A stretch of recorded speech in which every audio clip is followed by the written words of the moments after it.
Hoy estamos en la parte 29 de lo que venimos estudiando como Apocalipsis 2050. Estamos en el capítulo 6 del libro de Apocalipsis, el cual dividimos en 8 bloques y estamos hoy en el bloque 7 ya por terminar el capítulo 6 y lo que respecta a los primeros 6 sellos. Y eso lo que vamos a leer hoy lo encuentra en Apocalipsis capítulo 6 verso 14. Es cuando el cielo se retira y donde las personas, según lo que dice el texto, no tienen donde esconderse.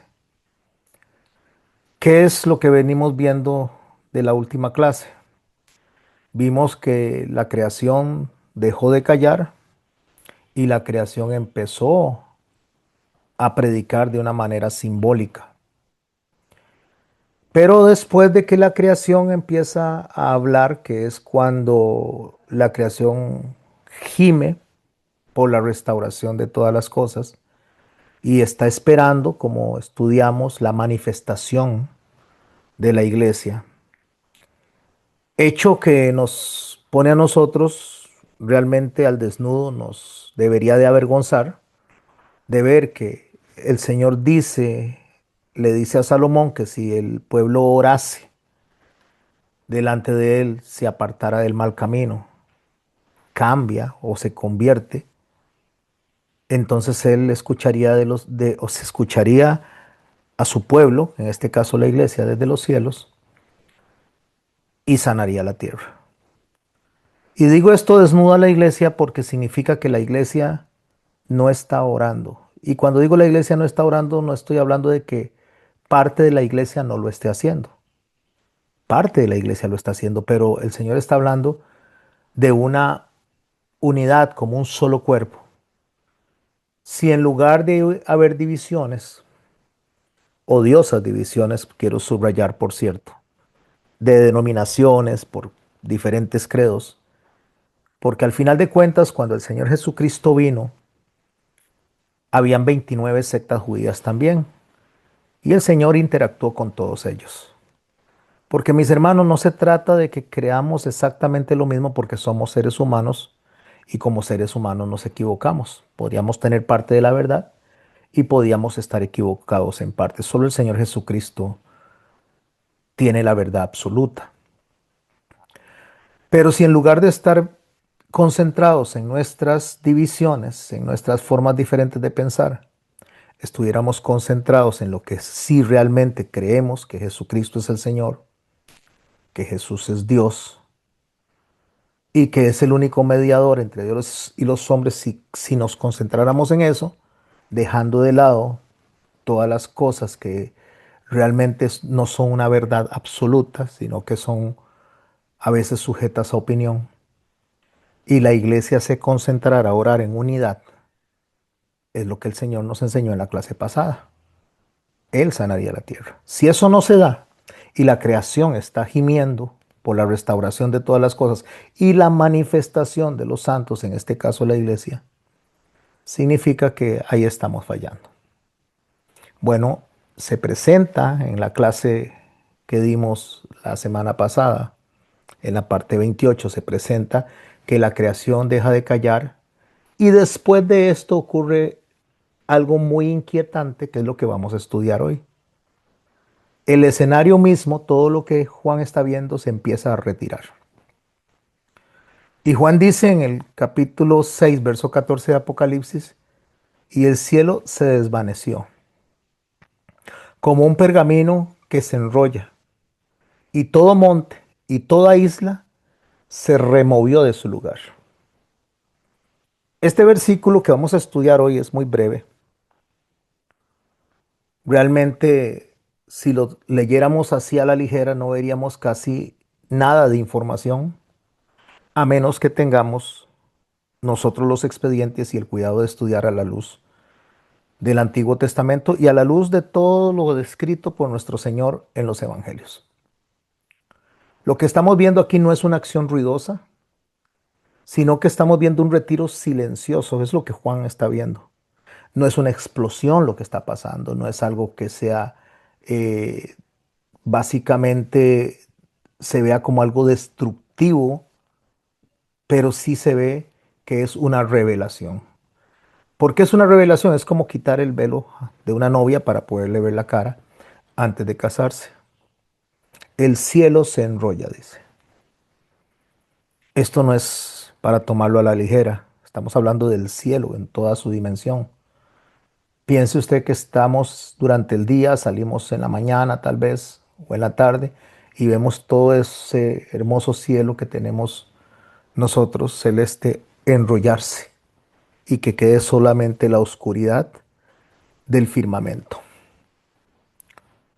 Para el lector moderno, en este caso nosotros, esta imagen suele verse muy extraña, pero para el lector del primer siglo el lenguaje era clarísimo y también era muy significativo.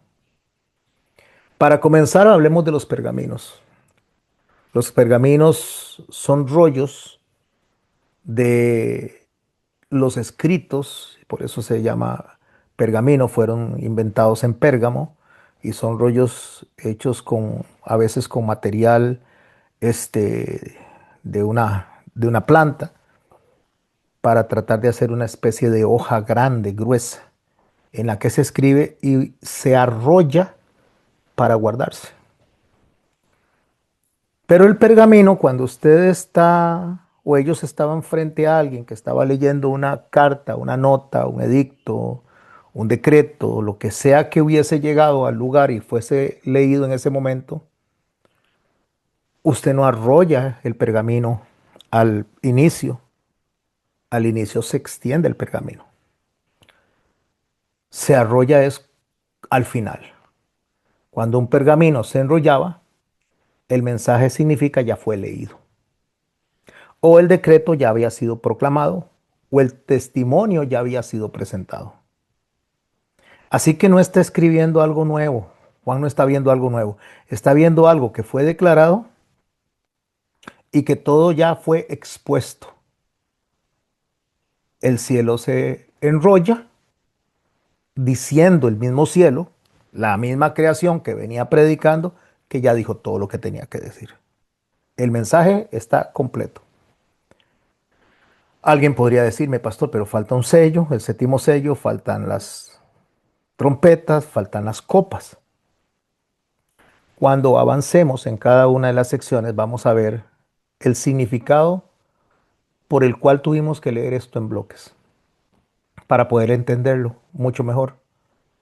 Voy a hacer una ilustración para poder tener una buena idea de lo que estamos viendo en Apocalipsis y entendiéndolo desde la óptica de un rey que se sienta a cenar. Cuando el rey se sienta a cenar, se le ponía una especie de servilletas, pero no servilletas como las que nosotros conocemos hoy en día, de papel, no, sino que eran eh, una especie de paños, una especie de toallas en las cuales el rey podía limpiarse las manos para seguir comiendo. Entonces en la antigüedad, cuando un rey se sentaba a comer, había un esclavo o varios esclavos, pero voy a hablar de un esclavo que estuviese en particular ahí, que cuando le servía se tenía que apartar y ubicarse en una posición donde él no podía ver al rey comiendo. Él solo podía observar la mesa a la distancia y podía observar lo que estaba al frente, pero no al rey. Tenía que estar atento a las señales que el rey estaba dando. Entonces, cuando el rey se ponía a comer, lo primero que hacía el rey para comunicarle al siervo que no entrara, porque si entraba mientras él estaba comiendo, entonces el siervo, el esclavo, era castigado. Él extendía la servilleta, se extendía a un ladito, porque era donde se iba a limpiar las manos, y el esclavo o el siervo, porque hay una diferencia entre un siervo y un esclavo.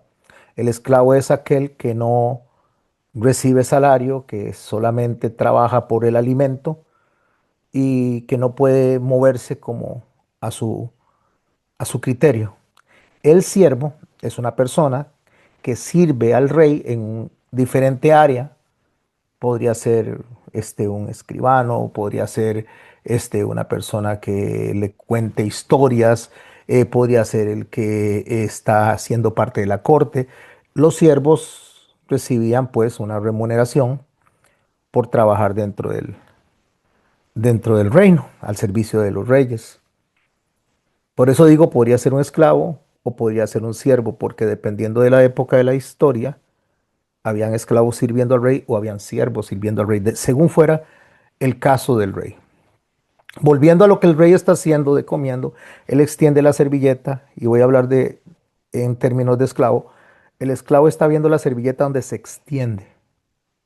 Lo que está comunicando el rey a través de eso es que estoy comenzando. Apenas estoy comenzando a comer. El esclavo, el siervo, tiene que mantenerse a distancia. Y esto es lo que ve o el ejemplo que podemos ver simbólicamente cuando Pedro ve un lienzo extendido.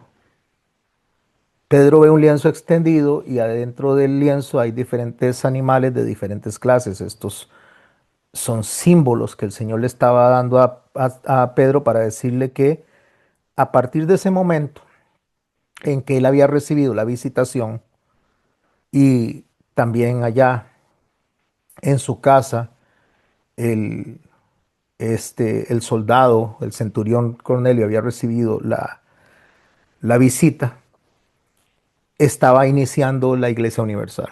Digo la Iglesia Universal no desde la óptica del catolicismo, sino la Iglesia Universal desde la óptica del judaísmo, que se estaban introduciendo los gentiles como el Señor habla, como el árbol que se introduce entre la rama desgarrada, el olivo silvestre y el olivo natural.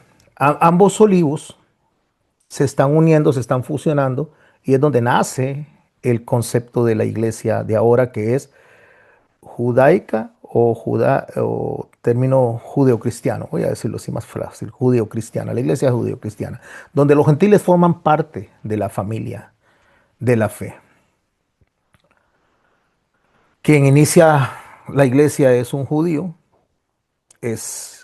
hace un llamado a apóstoles judíos y después se inicia durante los primeros años dentro del judaísmo como si fuese parte del mismo. De hecho, el imperio romano lo reconocía como una secta judía más de entre todas.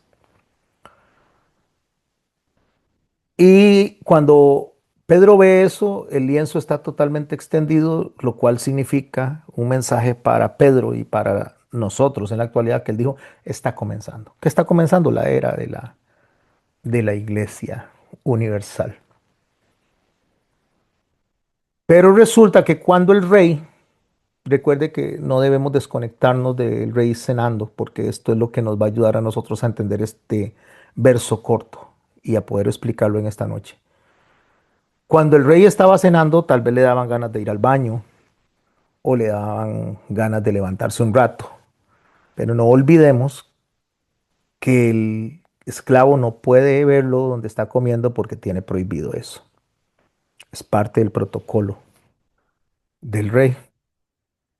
Entonces el rey, para que el esclavo se diera cuenta de que él iba a regresar a seguir comiendo, él arrollaba la servilleta, no la doblaba, sino la arrollaba, la doblaba, la arrollaba y la ponía a un lado, arrollada.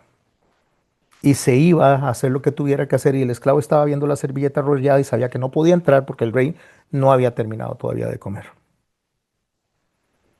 Entonces, cuando el rey regresaba y se sentaba a comer, el esclavo no cometía el delito, porque era un delito para efectos del protocolo real, de acercarse al rey cuando no había sido invitado a limpiar la mesa. Este es el escenario que estamos viendo en Apocalipsis. Ahorita sigo explicando sobre esto porque tiene que ver con el cielo que se arrolla. Ese es el mensaje que estamos viendo. Pero había otra situación que se daba y era cuando el rey había terminado. Cuando el rey había terminado, doblaba la servilleta y la ponía a un lado. Esta era la señal para el esclavo que ya podía entrar y podía limpiar porque todo había sido consumado, todo había sido terminado. Jesús, cuando estaba en el sepulcro, cuando él resucita y Juan y Pedro se acercan, corren hacia el sepulcro después de que María Magdalena les advierte que el Señor resucitó. Cuando ellos entran, lo que ellos ven es los lienzos doblados a un lado, acomodados. Y aquí es donde nosotros vamos a empezar a tener realmente el mensaje claro, porque el mensaje que ellos están recibiendo, Pedro y Juan, es ya, esto está terminado. Cuando dice ya está terminado, significa que algo está cerrado, y en este caso era el sacerdocio arónico en la vara que reverdeció, que es Cristo. La vara que no servía ya para guiar al pueblo porque estaba seca, reverdece en Jesucristo, inicia el sacerdocio nuevo, que es el sacerdocio de Melquisedec, lo explicaré en su momento. Lo que quiero es concentrarme en las figuras. Termina el Señor con lo que era lo que Dios esperaba que se hiciera para acercarse a Él, porque ahora no se acerca a través de sacrificios, a través de animales, sino a través de la obra de Cristo, su resurrección, porque Pablo mismo lo dice, que si Jesús no hubiera resucitado, vana sería nuestra fe y vana sería nuestra predicación. Entonces eso había terminado. Pero después de eso, no antes, no es que estén invertidas las servilletas en cuanto a su concepto o en cuanto al simbolismo, sino que después de eso, ya en el libro de los Hechos, Pedro ve la servilleta extendida donde dice esto está iniciando. Pero ¿qué es lo que está iniciando? Lo expliqué hace un momento, la era de la iglesia. Ya la era de los profetas, ya la era de los jueces, ya la era de la ley como comunicador. No, no, mis hermanos, no que eso no nos hable, pero eso no es lo que el Señor nos dejó a nosotros como guía absoluta, sino como información para que aprendamos dónde podemos encontrar todos los símbolos como lo estamos haciendo ahorita. Porque Él nos dejó como guía absoluta al Espíritu Santo. Él dijo muy claro, es necesario que yo me vaya para dejarles el otro consolador que los guiará a toda verdad, les recordará lo que yo les enseñaré y les convencerá de pecado. Ese es lo que Pedro ve extendido. Ahora nos preguntamos, ¿y dónde se arrolla para decir que ya terminó esto? Que ya terminó lo que es, digamos, la era de la iglesia, o donde terminó lo que el Señor establece como un límite para el ser humano. Es lo que estamos viendo hoy. Pero es interesante porque la, la toalla fue doblada en el sepulcro, más lo que estamos viendo aquí nosotros es una toalla arrollada, que sería el cielo arrollado, que está diciéndole a Juan y le está diciendo a los que entienden el mensaje del pergamino, les está diciendo, no he terminado. Pastor, ¿cómo es que allá terminó? Sí, allá terminó lo que equivalía al sistema sacrificial. Pero en el mensaje de Cristo, en el mensaje del llamado al arrepentimiento, en el mensaje de el Señor revelándose delante de su iglesia para que su iglesia sea la luz del mundo y debería de ser la que estaría explicándole al mundo qué es lo que está pasando. Pero entonces a la iglesia no cumplir con esa labor, la creación en sí empieza a hablar, empieza a predicar a través de los terremotos, a través de los huracanes, a través de las inundaciones, a través de las pestes. Empieza a avisar y en cada uno de estos mensajes deberíamos ver la misericordia de Dios, porque Él dice, aún no es el fin, es necesario que todo esto acontezca, pero aún no es el fin. porque es donde deberíamos de ver la voz del Señor hablando y llamando al arrepentimiento al ser humano. Pero Juan ve donde se arrolla el cielo y lo que se está entendiendo es, no ha terminado de comer. O sea, se está haciendo a un lado por alguna razón el rey, pero va a regresar a la mesa. Aunque significa dentro de los símbolos de un pergamino que el mensaje fue entregado, que el testimonio fue dado, que la verdad ya fue expuesta, que en apariencia no hay más páginas que leer, básicamente lo que está diciendo es no hay tiempo más para esconderse. Cuando el cielo se enrolla, no está anunciando un caos, sino está anunciando la conclusión de una etapa. Estamos de cara al séptimo sello y este se va a traslapar con la primera de las trompetas. Entonces está diciendo, estamos en la conclusión de una etapa para iniciar otra. Así que cuando el cielo se retira, no significa que Dios se fue y no va a regresar. Significa que ya Dios no deja un solo velo puesto, porque ahora la humanidad y principalmente la iglesia dentro de la humanidad debe verlo claramente a Él y su propósito. Debe verlo claramente a Él y su llamado. Me refiero a Dios.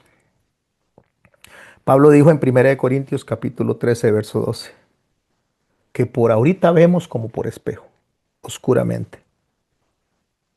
Pero en este escenario el espejo se está quitando. El telón se está corriendo. La historia está quedando al descubierto. Y cuando este marco desaparece, es en este punto donde la historia que venimos estudiando, que se había desenrollado dentro del marco para decir, ahora inicia en la tierra el juicio de Dios en tres etapas: sellos, trompetas y copas. Pero en este momento donde se llega a este punto, ya lo que son instituciones, ya lo que son gobiernos, ya lo que son sistemas, ya lo que son ideologías, religiones, economías, queda en el pasado. Aquello que el ser humano creía que le daba estabilidad,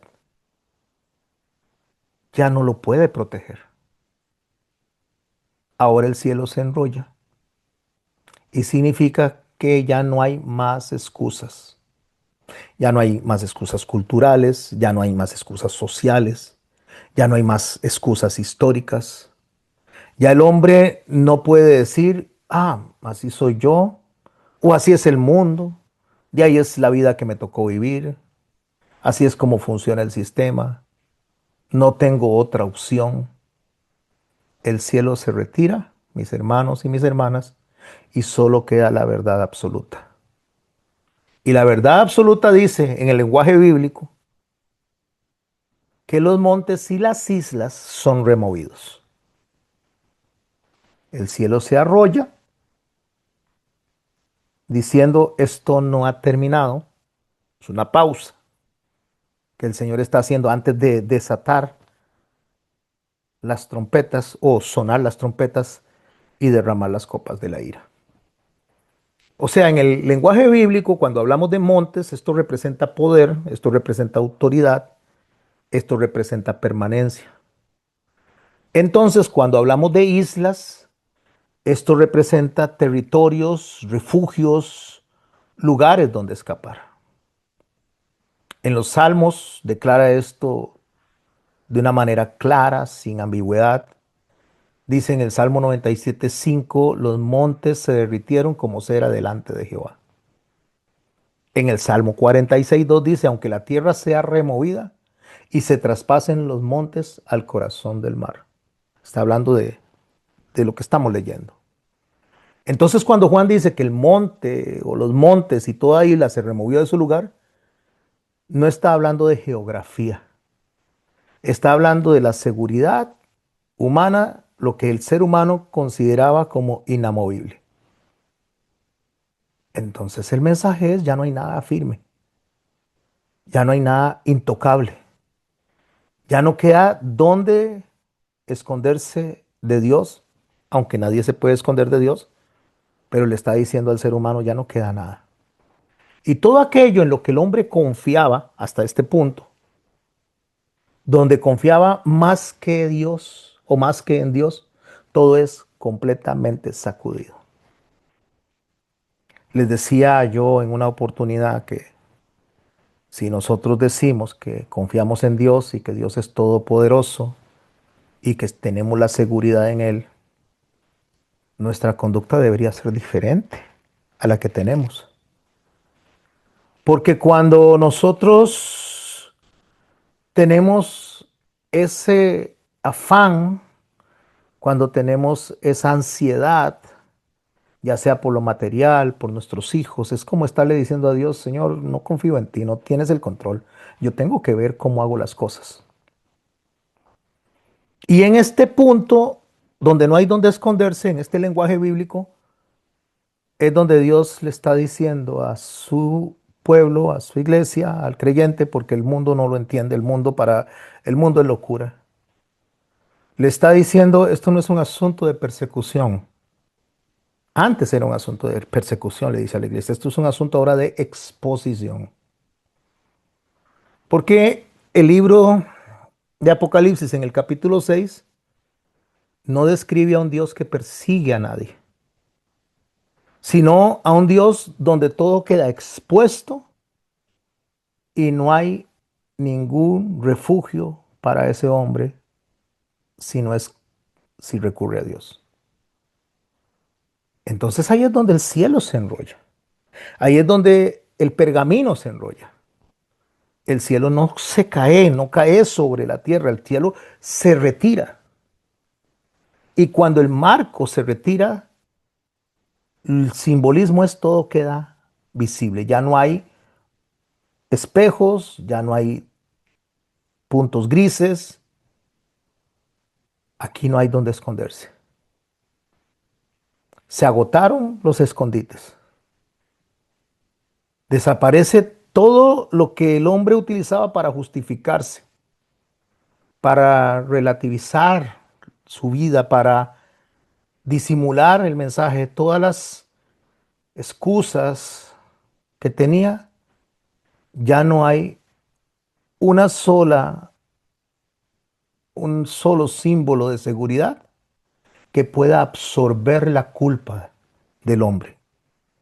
No hay ninguna estructura que pueda maquillar la verdad, sino que al quedar expuesto totalmente delante de Dios, lo único que le queda al ser humano, al hombre, y en este caso a la iglesia que no está adorando como uno, y repito, no es que no estén orando uno, sino que no están orando todos como un solo cuerpo. Queda la responsabilidad expuesta delante de la creación. Cuando la creación ya habló, la creación se aparta y la historia queda desnuda. El hombre queda desnudo delante de Dios. Esto no es una idea moderna, esto no es una idea que a mí se me haya ocurrido. En el Salmo 139:7 dice, ¿a dónde me iré de tu espíritu? Ese es el mensaje que están leyendo en ese momento, en ese verso tan cortito. No hay cosa creada que no sea manifiesta en tu presencia, dice Hebreos capítulo 4, verso 13. No hay oculto que no haya de ser manifestado. No hay nada oculto que no haya de ser manifestado, dice el libro de Lucas, verso 17 del capítulo 8. Así que lo que está introduciendo el libro del Apocalipsis o Juan, lo que está introduciendo es una verdad absoluta, una consumación. No hay donde esconderse. Pero esto no es para asustar a la iglesia, es para liberarla. Mis hermanos, Dios no espera asustarlos a ustedes ni a mí, sino para liberarnos, para decirnos a nosotros, confíen en mí, realmente confíen en mí. No digan que confían. Ya no tienen que fingir, no tienen que esconderse. Ya no necesitan aparentar, ya no necesitan sostener mentiras. No es necesario que ustedes traten de convencerme, dice Dios. Esto es gracia. Y la gracia se muestra quitando los escondites. No es destruyendo las personas, es exponiendo los corazones. No tienen que tenerme miedo, dice el Señor. Yo los conozco. Yo sé quiénes son. Sé que son polvo. Y como sé que son polvo, yo no cambio, dice el Señor. Porque si fuera por nosotros ya nos habría destruido. Entonces dice, ya dejen de confiar en ustedes mismos. Dejen de confiar que ustedes son los que sostienen su familia, los que ustedes sostienen su casa, su trabajo, a ustedes mismos. Yo soy el que sostiene todo. Y cuando ya no hay nada que esconder, por decirlo así, es donde una persona deja de vivir por miedo, deja de ocultarse con el propósito de no ser descubierto. Llega el momento en que ya no se angustia, no se angustia por lo que está pasando. Voy a ver si lo puedo explicar de una manera mejor. Es que no es sencillo tratar de trasladar lo que Dios pone en el corazón y en el espíritu de uno, trasladarlo de una manera que sea fácil de asimilar. Pero le voy a poner un ejemplo. Imaginémonos un hombre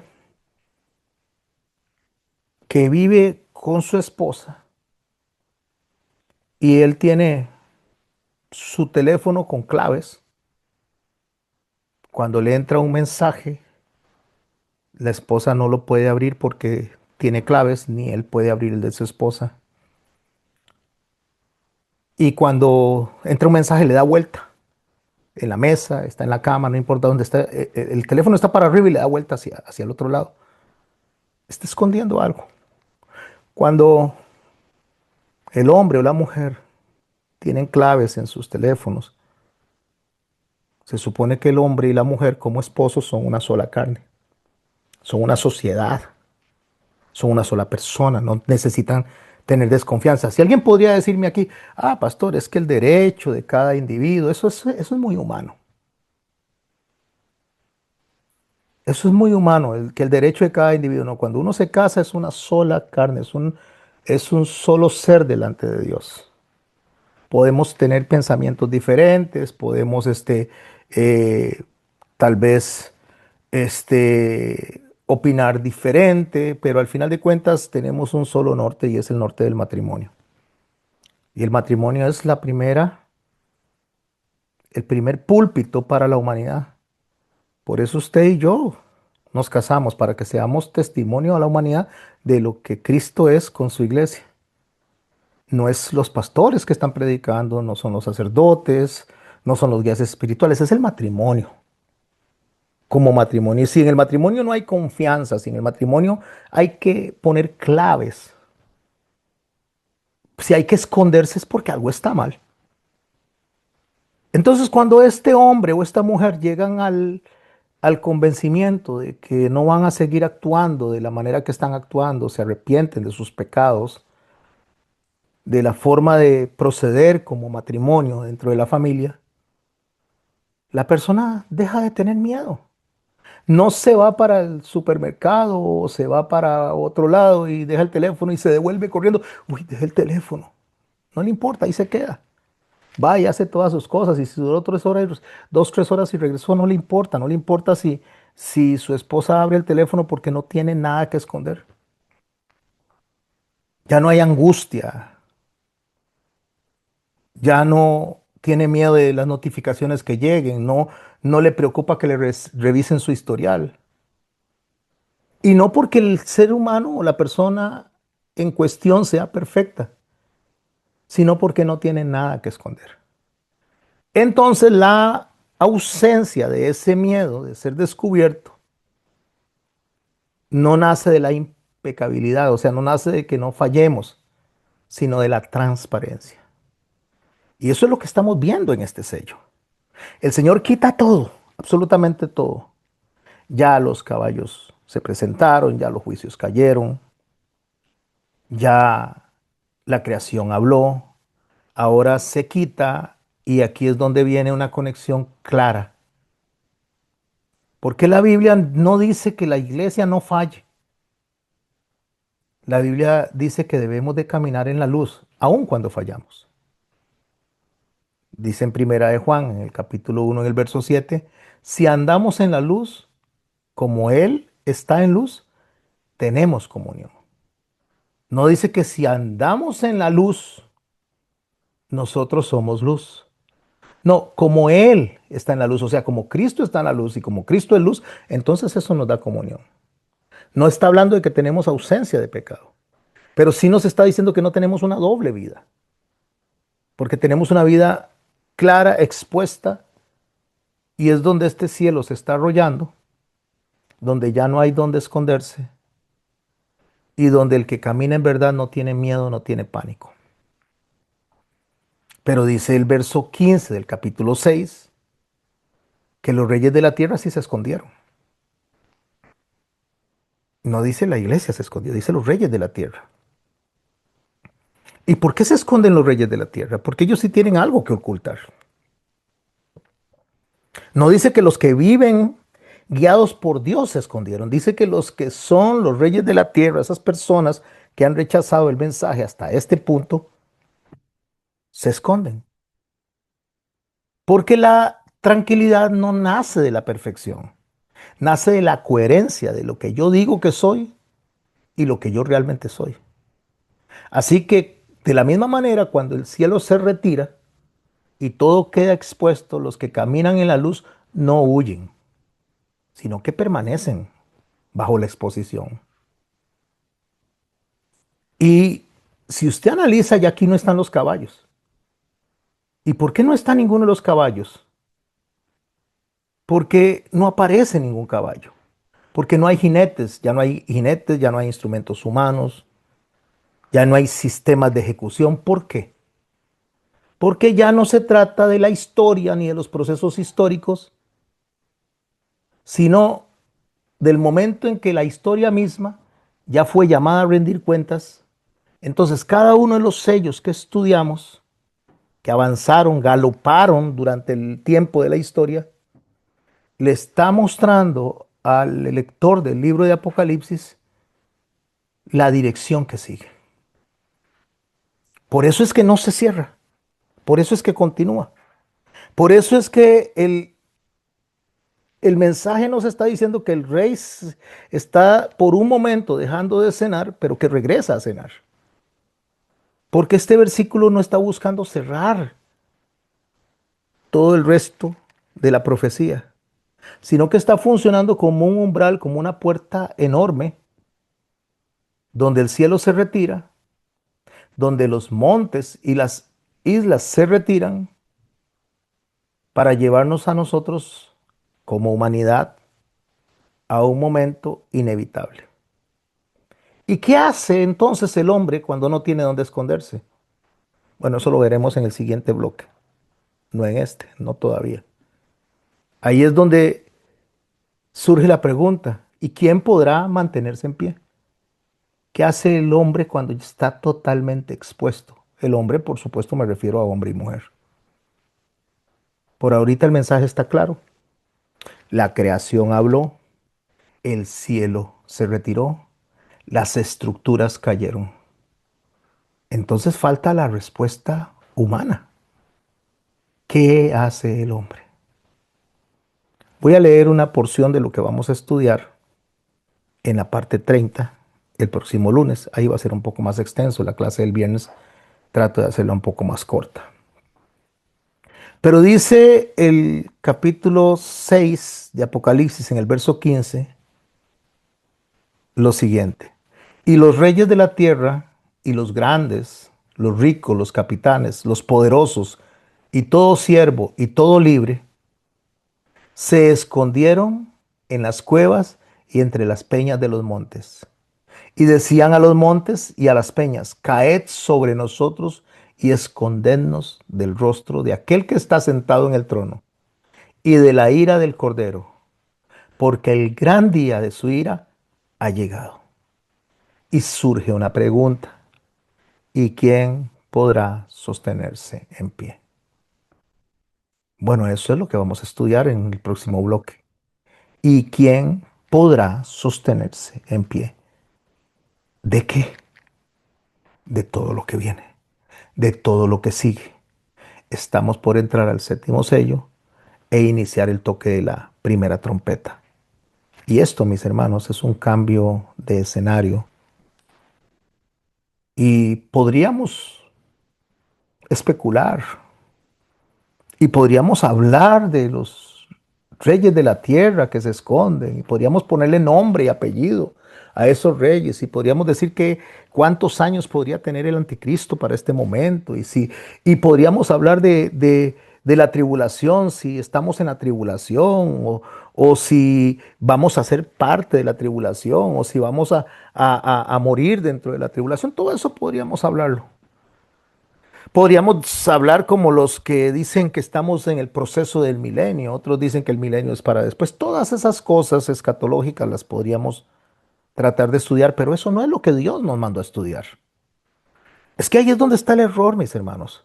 Porque los símbolos no son para que nosotros tratemos de adivinar el, el caos del final. Ese no es lo que el Señor nos mandó a buscar. El Señor nos fue claro de lo que Él quería que escudriñáramos en las Escrituras. ¿Qué es lo que realmente tenemos que buscar? ¿Qué es lo único que nos puede sostener a nosotros en medio de cualquier situación que se dé en nuestra vida, que no es nuevo, sino que es un ciclo que se repite en el paso del tiempo? La diferencia está en que nosotros con las fiestas podemos tener idea en qué punto cronológico de la historia estamos. Y creo firmemente que sí estamos en los tiempos de la última generación. Pero aún así, el Señor no dice que nos concentremos en identificar al anticristo. No es así como el Señor nos enseña.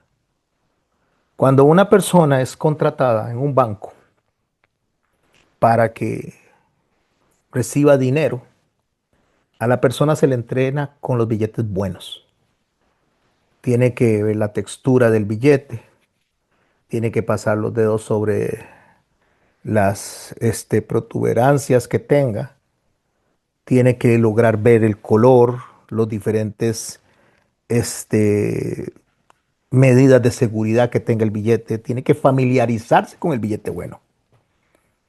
Se familiariza tanto con el billete bueno, cuenta tantos billetes buenos, le pasa por la mano tantos billetes buenos que cuando le cae en la mano un billete malo dice, no, esto está mal, este no es el papel correcto, este no es el grosor correcto, esta tinta no es el color correcto, y usted y yo lo podríamos pasar por alto, pero un experto que le pasa dinero por sus manos, por miles y miles y miles de billetes en el día, lo detecta de inmediato.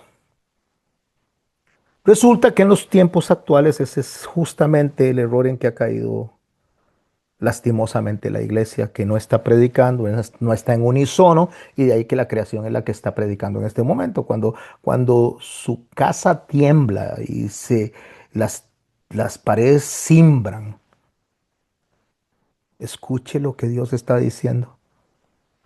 Lo del Señor está diciendo, yo estoy aquí y estoy pronto a llegar. Eso es lo que está haciendo, está predicando. Lo que el capítulo 24 de Mateo nos describe cuando Jesús dice es necesario que esto ocurra, pero no es el fin todavía. ¿Por qué es necesario? Porque es para despertarnos a nosotros.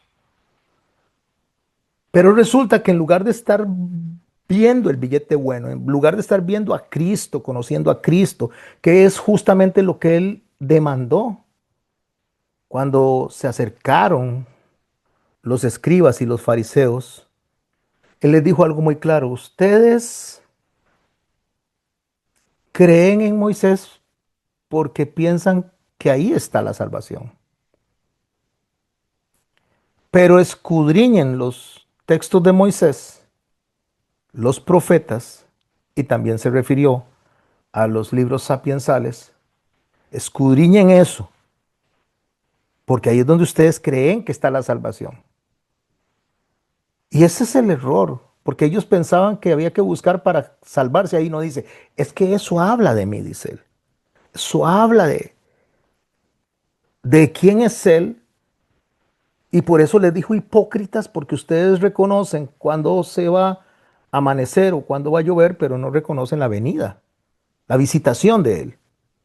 La estaban pasando por alto. Y eso no cambió ahora. Es algo que está sucediendo. La gente está más concentrada en si el fulano tiene la edad, si es judío o no es judío, si las estrellas se cambian de color o no cambian de color, si la luna es roja o anaranjada. Están más concentrados en eso que en lo que él dijo que teníamos que estar concentrados. Porque él dijo que la vida era conocer al Padre y conocer al Hijo.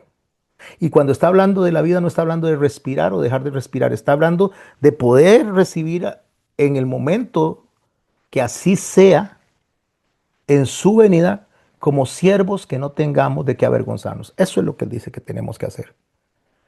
Entonces, en lugar de estar buscando los billetes malos, que si el anticristo, que si el presidente de allá, que si el presidente de acá, deberíamos de estar buscando a Cristo, que es lo que estamos estudiando nosotros en este libro de Apocalipsis. Estamos conociendo a Cristo y es lo que estamos estudiando los sábados en la iglesia para ver a Cristo revelado en toda la Biblia. Porque cuando manejamos el billete nuevo, bueno, perdón, cuando manejamos el billete bueno, lo demás lo vamos a poder identificar fácilmente. La mentira vamos a identificarla fácilmente. 2026, año de jubileo. En eso estamos. Ciertamente digo 2026 según nuestra numerología o nuestra forma de datar los años. Pero no es así, porque las fiestas del Señor nos marcan a nosotros que estamos en el 5784, desde que Adán fue creado. No desde la creación de la tierra, no desde la creación de todo, no, desde que Adán fue creado. La data que el Señor da desde Adán para acá. Otro día hablaremos de las posibilidades que se manejan de cuánto pudo haber tenido la tierra antes de Adán. Pastor, pero son 6 días. No voy a meterme ahí.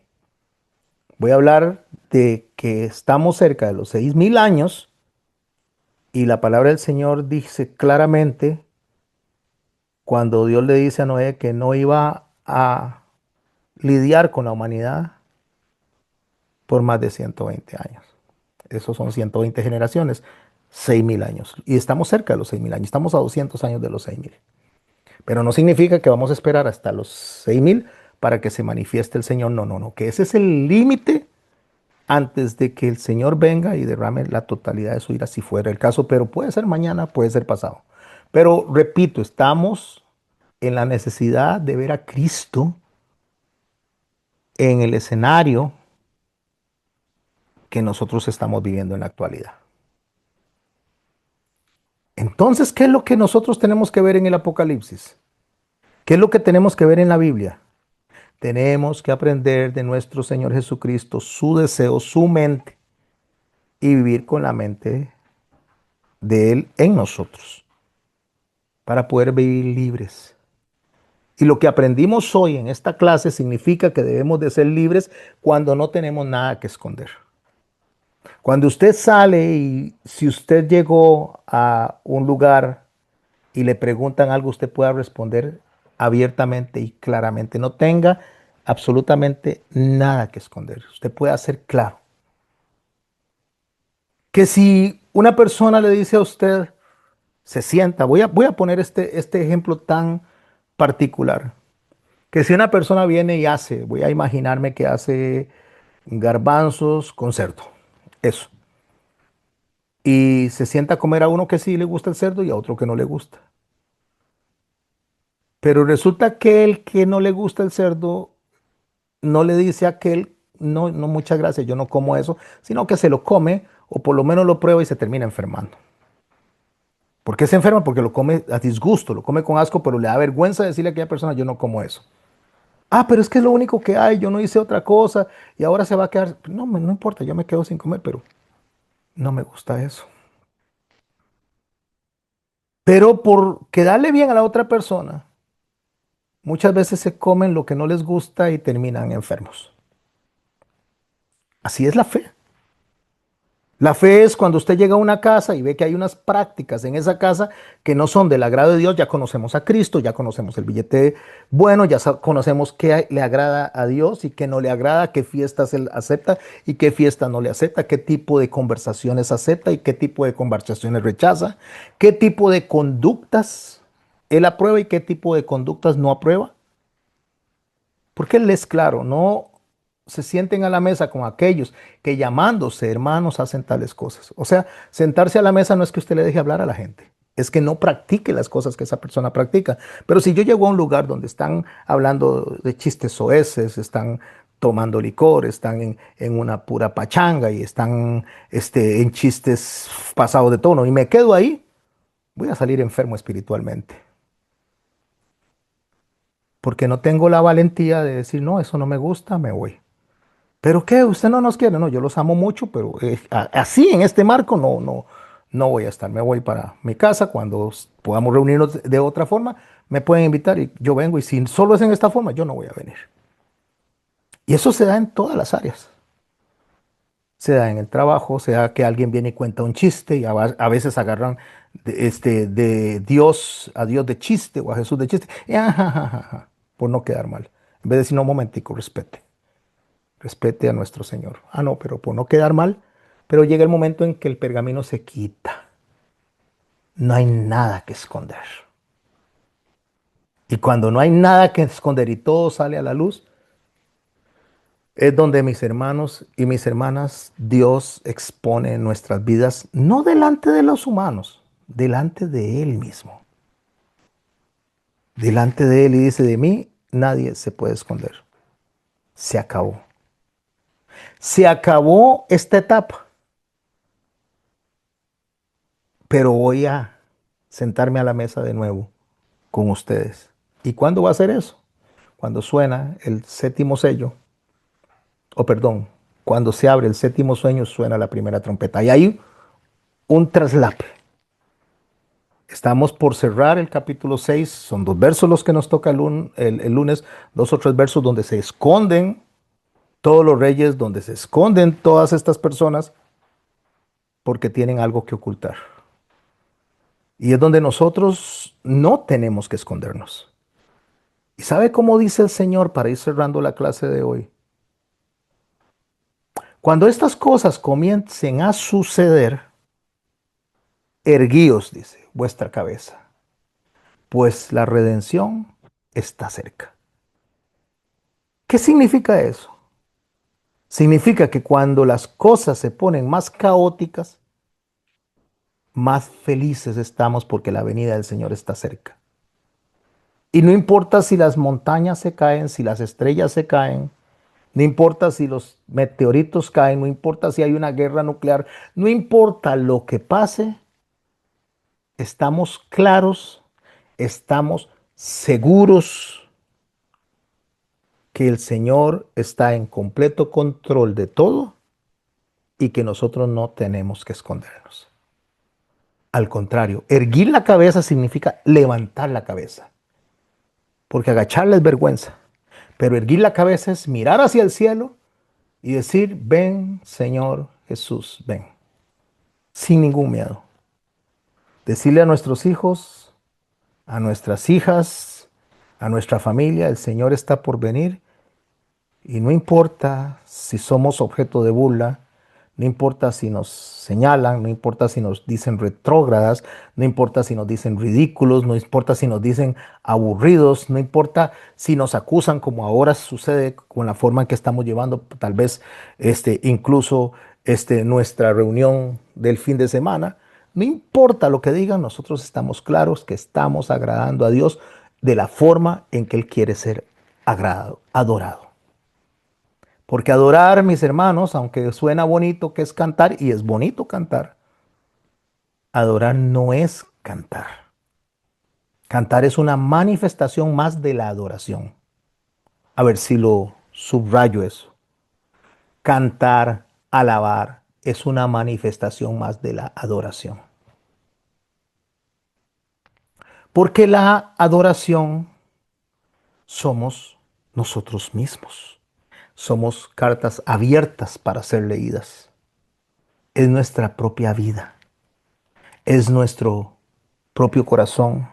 Son nuestros pensamientos. Eso es lo que adora a Dios. Por eso Él dice, en aquel día muchos me dirán, Señor, Señor, en tu nombre hicimos milagros, en tu nombre expulsamos demonios, en tu nombre sanamos personas. Y Él nos dirá, apartados de mí, hacedores de maldad,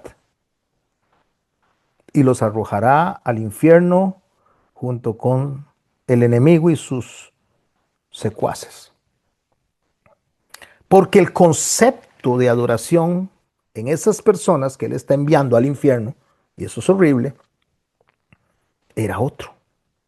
El concepto de adoración en esas personas era cantemos, sirvamos, hagamos. No, no, todo eso es parte de lo que nosotros tenemos como iglesia de presentar como testimonio. Pero, y ahí está el pero, con corazones genuinos, con corazones identificados con Cristo, con corazones que quieren agradar a Dios. Y si a Dios no le gustan los garbanzos, no le damos garbanzos, le damos lo que a Él le gusta. Y si a Dios no le gusta, y estoy hablando de manera simbólica, que le demos garbanzos con pollo, no se le dan garbanzos con pollo. Pero si a Dios le gusta el cordero asado, le damos cordero asado. Y estoy hablando de manera simbólica, porque lo que estoy diciendo es, ¿qué es lo que yo le doy a Dios? ¿Cómo hablo? ¿Cómo pienso? ¿Cómo respondo? ¿Cómo reacciono? ¿Pero a quién? ¿Cómo reacciono delante de Dios? A Dios yo le puedo reaccionar con las manos en alto. ¿Cómo reacciono cuando mi esposa hace algo que no me gusta? ¿Cómo le hablo? ¿O cómo me habla ella? ¿Cómo le hablo a mis hijos? ¿Cómo nos hablamos entre nosotros? Si ustedes y yo tenemos un disgusto, si yo le dejo de hablar, los saco de mi vida. Ya no los quiero más en mi vida. El Señor dice que pasemos por alto la ofensa. Eso es adoración. Que perdonemos 70 veces 7, lo cual significa que tengamos un corazón dispuesto siempre a restaurar, a buscar la restauración de las cosas. Mientras dice, de nosotros dependa. Si el otro no quiere restaurar, pues el otro será una persona necia, intransigente, que no quiere arreglar las cosas porque es muy orgulloso. Pero cuidado si yo también caigo en ser un orgulloso también, intransigente, y no ser como Cristo, perdonar 70 veces 7. ¿Cómo? Como yo los he amado, ámense ustedes. Y para esto amplía el libro de Hebreos donde dice, ustedes no han padecido hasta la sangre. O sea, ustedes no han muerto en una cruz como para que se sientan tan alzaditos. Entonces, más que estar cantando, que es bueno cantar, más que estar levantando las manos, que es bueno levantar las manos, es tener un corazón adorando y un corazón delante de Dios dispuesto a obedecerle. Y eso es justamente lo que el Apocalipsis nos está enseñando y esta parte 29 que estudiamos hoy nos está enseñando. Cuando ya no hay nada que esconder delante de Dios. Cuando todo está ahí. Dicen que cuando una persona se muere o cuando una persona está en agonía y ya está pronto a que su corazón deje de latir, se detenga su respiración, ya no tiene nada que esconder. Entonces no importa decirle a la persona, yo hice esto, yo hice aquello, perdóname. Ahí es donde en esa cama o en ese hospital es donde las personas se empiezan a pedirle que llamen al otro, que llamen al fulano, que llamen a aquel al que tengo 30 años de no hablarle, que llamen a aquel otro que yo lo eché de mi casa, que llamen a la ex esposa o al ex esposo o a las 3 ex esposas, que llamen a todo el mundo porque están dispuestos a decir perdón, porque ya se está muriendo, porque ya saben que no hay más allá, ya no hay más cuerda, se acabó, porque ya todo está escrito y no hay un amanecer como para que diga, ah, voy a seguir brincando como chapulín de un lado para otro. No, se acabó. Es el fin de todo.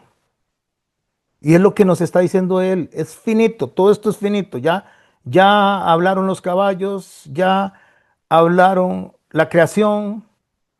Ahora el cielo se apartó. Ahora lo que sigue es justamente lo que debería poner nuestro corazón rendido delante de Dios. Y así como el que se está muriendo le llama o le dice a usted que le traiga a las personas para pedirles perdón, nosotros delante de Dios decimos, Señor, ya estamos en la última etapa. Ya se acabó.